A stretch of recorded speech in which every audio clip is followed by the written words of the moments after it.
ప్రభుత్వ పాఠశాలల్లో చదివే వారంతా పేదలే అయి ఉంటారు. ఇప్పుడు ఏ మాత్రం స్తోమతున్నా ప్రైవేటుగా చదివించేస్తున్నారు. నాణ్యమైన విద్య ప్రభుత్వ స్కూళ్లలో లభిస్తుందని ప్రజలు నమ్మడం మానేశారు.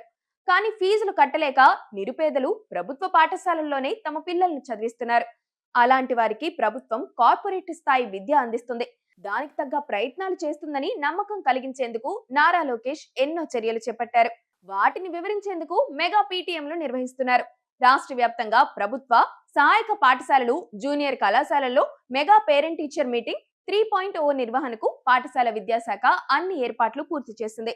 రాష్ట్రంలోని 45,000 పాఠశాలల్లో శుక్రవారం ఈ కార్యక్రమం జరగబోతోంది. ముఖ్యమంత్రి చంద్రబాబు నాయుడు, విద్యాశాఖ మంత్రి నారా లోకేష్లు పార్వతీపురం మన్యం జిల్లాలో పాల్గొంటారు. ఉప ముఖ్యమంత్రి పవన్ కళ్యాణ్ చిలుకలూరిపేటలో పాల్గొంటారు. అన్ని పాఠశాలల్లో ఉదయం 10 గంటల నుంచి మధ్యాహ్నం 1 గంట వరకు ఈ కార్యక్రమం జరగబోతుంది.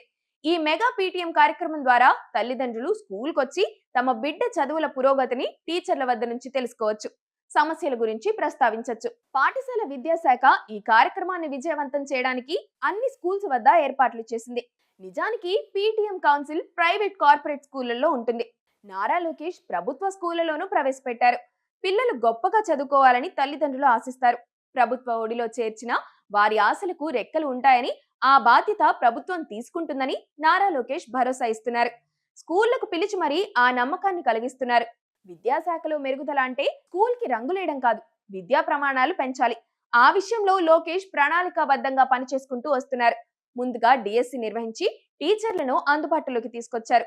స్కూళ్లలో సౌకర్యాలను మెరుగుపరుస్తున్నారు. కార్పొరేట్ స్థాయి విద్యకు తగ్గట్టుగా మార్పులు చేసుకుంటూ వస్తున్నారు. టీచింగ్ పట్ల ప్యాషన్ తో ఉండే ఉపాధ్యాయులను ప్రోత్సహిస్తున్నారు. ఏళ్ల తరబడి నిర్లక్ష్యం జరిగిన విద్యాశాఖను పూర్తి స్థాయిలో దారిలో పెట్టాలంటే రాత్రికి రాత్రే సాధ్యం కాదు. కానీ నారా లోకేష్ చాలా వేగంగా సంస్కరిస్తున్నారు.